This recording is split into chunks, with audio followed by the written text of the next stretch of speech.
Good morning. We are learning Nishmas Mindel Mariam Maskav and Ruben and Hashem Aliyah. We are on Kuf Mem Vav Amud Beis Vishavin. So we've been talking about difference. We're 4 lines down. Kuf Mem Vav Amud Beis, or if you're in the English, the first new section on the first column. So the Brisa mentioned that everyone agrees Vishavin Shenokvin Nekev Yashin Lechatchila. You're allowed to go ahead and reopen an old hole. So we're talking about a casket with wine, and everyone agrees you're allowed to reopen an old hole. So I'm Rav Yehuda Amar Shmuel. Rav Yehuda says name is Shmuel. L'shanu el b'makam ha'asui l'shamer. The idea that you're allowed to reopen a plugged hole is only where that hole, where the plug was placed, where it's meant to preserve the aroma of the wine. In other words, we're going to see there's 3 places where you could put the plug when it comes to a casket. One is at the top or above the wine, and there it's just to preserve the what they call the aroma. You know, what we would call, I guess, to keep the freshness, right? You know, you have those any cork they use, or you have those ones that take out the air, whatever it is. But the point is, you put it at the top, and the goal is just to preserve the aroma or to preserve the freshness. The other is going to be on the side, and the last one is going to be on the bottom, right? So you can imagine if you had these 3 different holes, which one's going to be the strongest, or which one's be that doesn't have to be the strongest? The one at the top. The one at the top is not. There's no pressure, right? It's just air, right? So therefore, that one's usually typically a light one. The one on the side's a little bit stronger because there's wine pushing against it, and the one on the bottom obviously is going to be very strong because everything is being weighed against it, right? So let's see. Amar Rav Yehuda Shmuel Loshanu. That the Mishnah said, that the Brisa said, you're allowed to reopen an old hole. So if there is something plugged in, you're allowed to take out that plug. That's only in the place where it was meant to preserve the aroma of the wine. In a place where it was meant to strengthen the cask, Asr, it's forbidden. Okay, so that's a bit of an open-ended. It's not so clear exactly what he's saying, and now the Gemara is going to explain what it means, a plug who's there to preserve and a plug that's there to strengthen. So heichidam l'shamer, heichidam l'chazek. When Rav Yehuda in the name of Shmuel said that you're allowed to put it there to preserve, you're allowed to reopen a hole that was there to preserve, and you're not allowed to reopen a hole that was there to strengthen. What does it mean to preserve, and what does it mean to strengthen? So Amar Rav Chisda, we'll see there's 2 opinions. Amar Rav Chisda says, L'mala min hayayin zel l'shamer. When it's above the wine, meaning at the top, that's what it means to preserve the wine's aroma. L'mata min hayayin, if it's below the surface of the wine, zel l'chazek, that's what it means to strengthen. However, Rava Amar, L'mata min hayayin nami zehu l'shamer. Even when it's below the surface, that's still called to preserve, in which case, again, the Brisa would be saying it's permitted. What is not allowed? What does it mean to strengthen?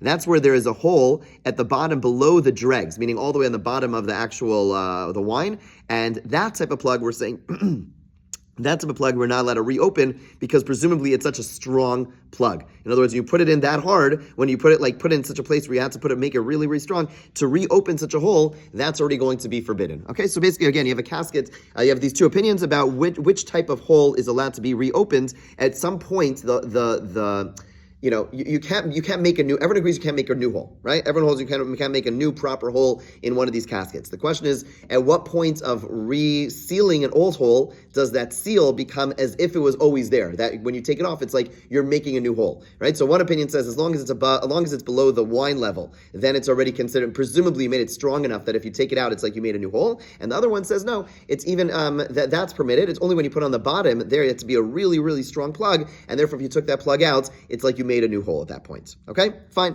Says the Gemara, Abaye Rava. Abaye turns to his colleague Rava and says, Tanya Mesayelach, there is a brisa that supports your ruling. What's the brisa? The brisa says, Bayis Sasum. If you have a house, so let's say you have a courtyard, a bunch of houses that are in a courtyard let's say you have like a parent a father passes away and he has 2 sons who are living in a courtyard, and they have each one has a house open to that courtyard. Okay, now they're going to divide the courtyard. Okay, so there are different rules about how you divide it. So bayis sasum, if let's say you have a house and the entrance into the courtyard was closed up. Okay, they boarded up the courtyard door. So yesh lo arba amos, it still has 4 amos in front of the entrance. Okay, so it still has 4 amos in front of the entrance, meaning when the courtyard is divided, you will have to give the owner of the house whose door was closed up, you still give the owner 4 amos.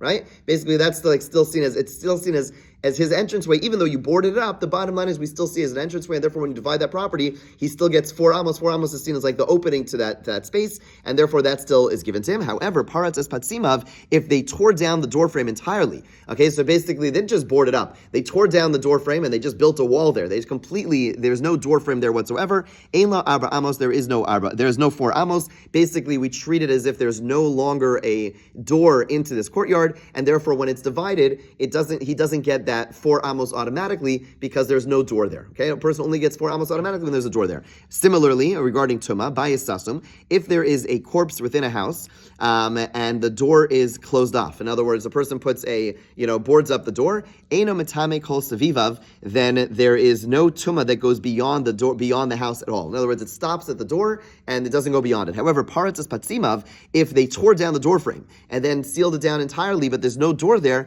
then mitame kol savivav, then there's a halacha that if you have a structure where there is no doorway, okay, then basically what happens is 4 amos outside that structure is tameh. The same way that if you go to a grave, you go to a cemetery, then a kohen is not only not allowed to go over the graves, they're not allowed to go within 4 amos of the grave because that's seen as a place onto its own. So bottom line is, in both these halachas, we see that that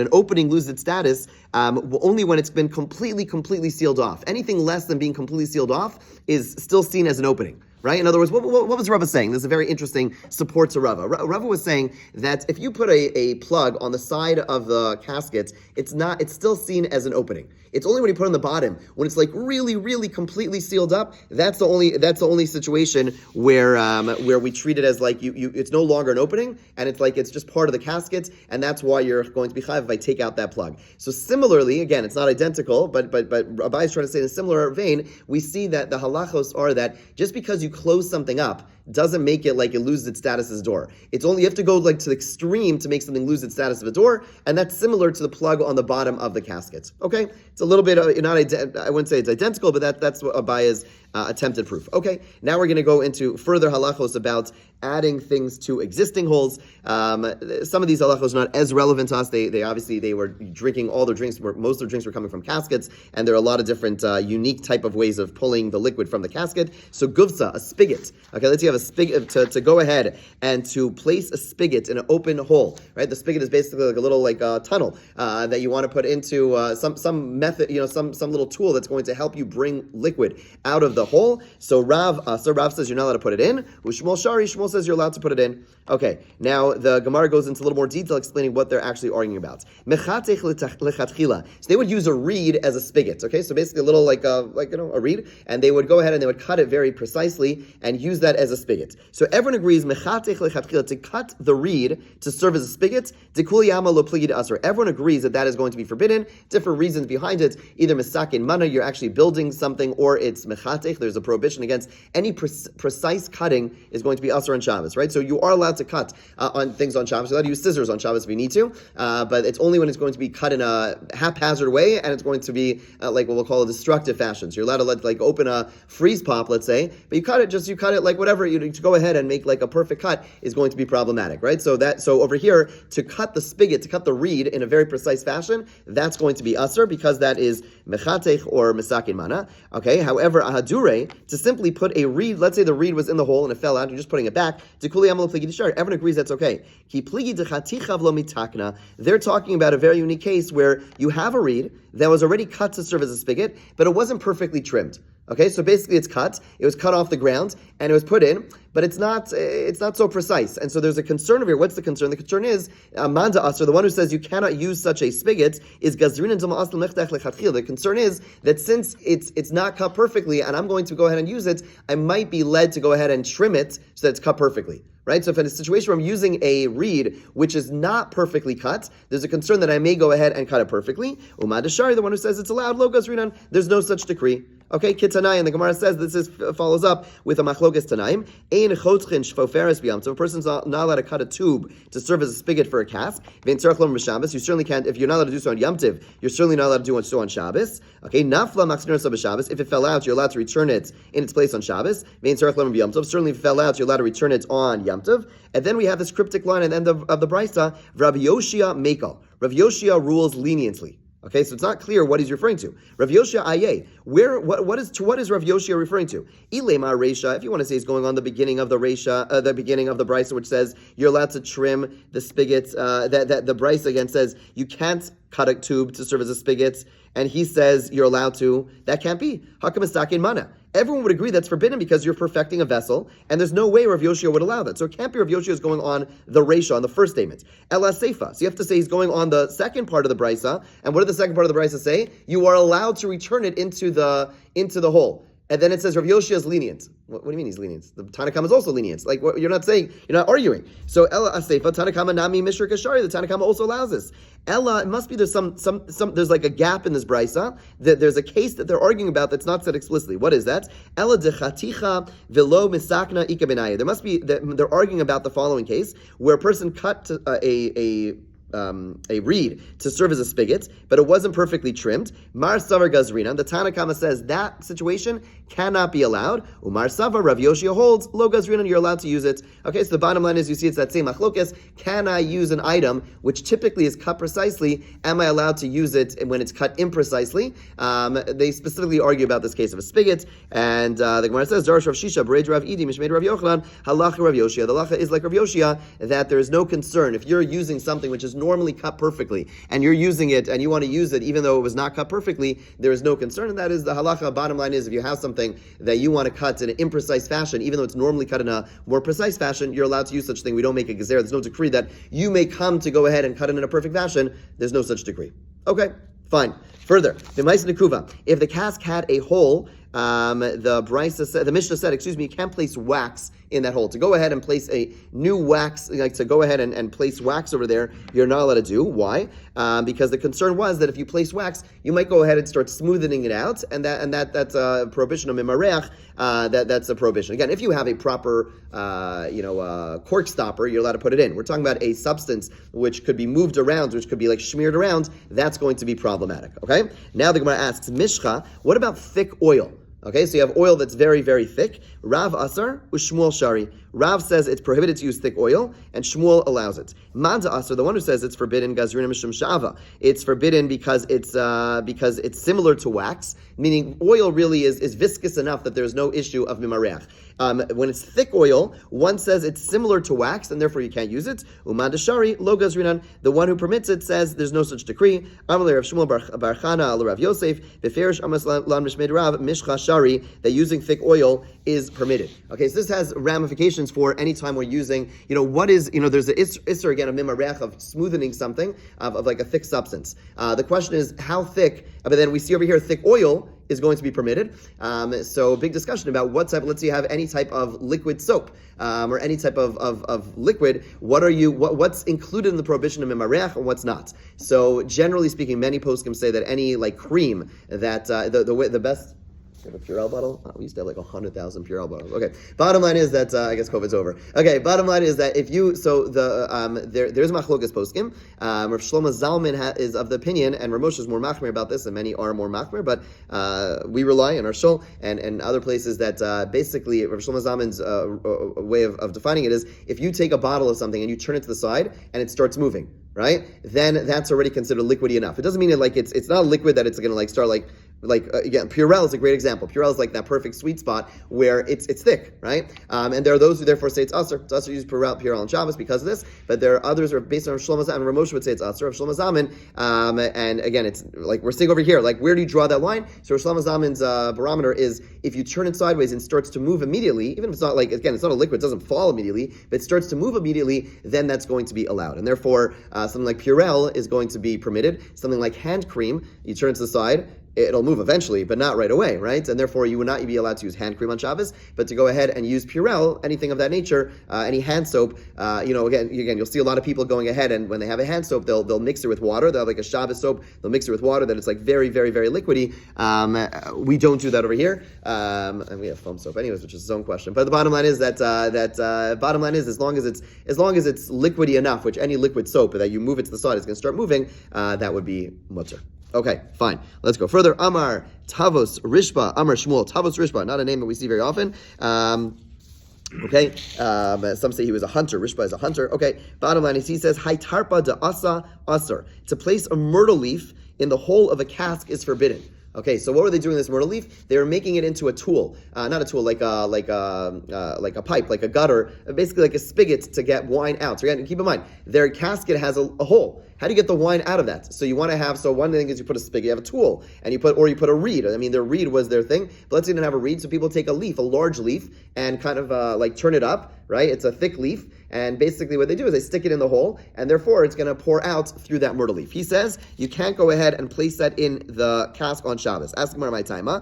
What's the reason for this? Rav Yemer Midifte Amar.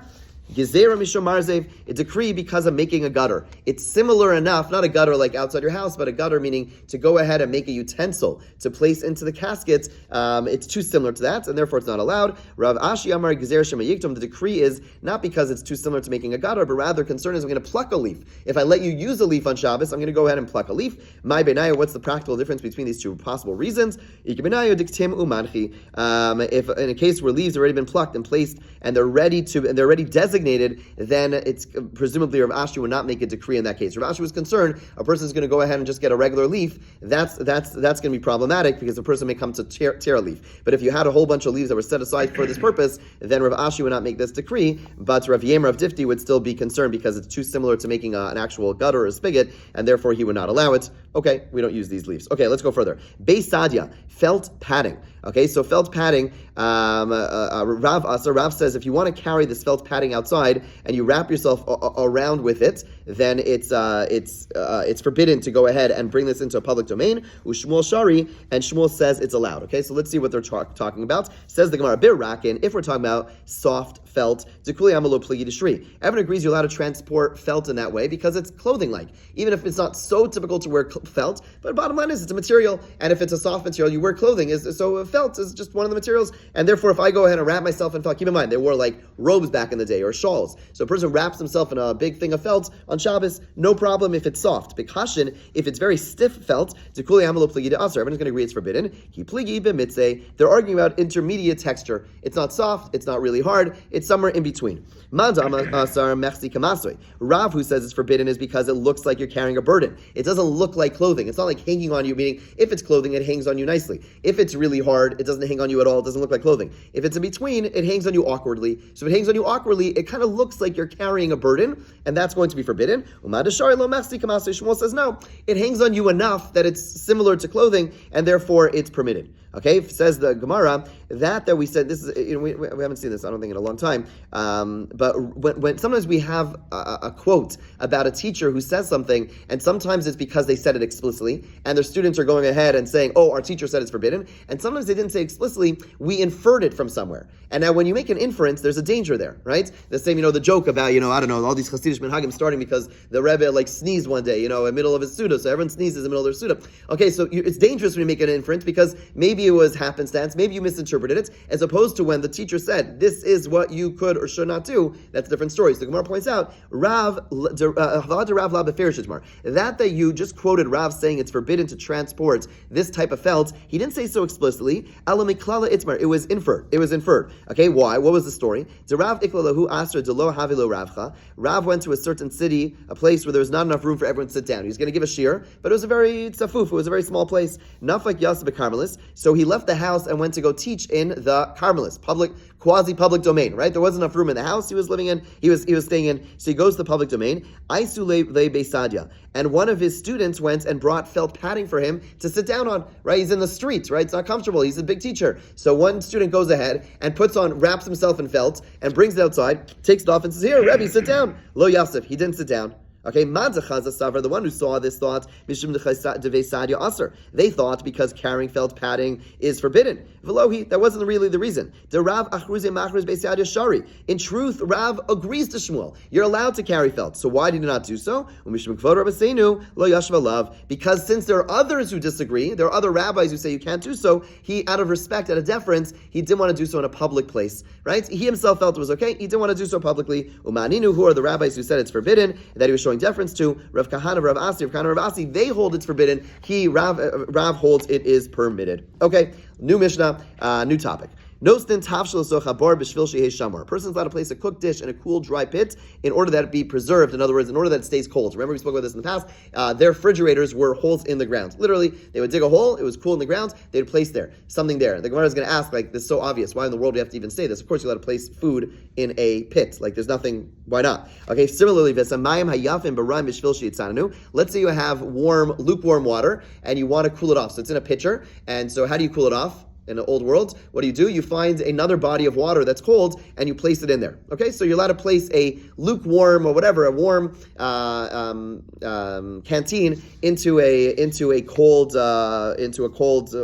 water in order to cool it off. This next, that's also hard to understand what the novelty is. Gemara is going to deal with that. You're allowed to place cold water in the sun so that it becomes warm. Now this is already a novelty. What we're learning over here is that bishul, right? We know we're not allowed to cook on Shabbos. We're not allowed to put things into heat on Shabbos, but if you put outside, let's say you're in Arizona or some really hot place, you're allowed to go ahead and you want to warm up your water, you want hot water, so theoretically, if it's really hot, you go ahead and place it directly in the sun, and it gets really hot. I doubt it'll get that hot, but let's say it gets really hot, I guess we leave it there for long enough, totally fine. You can warm up your water in the sun, no problem whatsoever. Okay?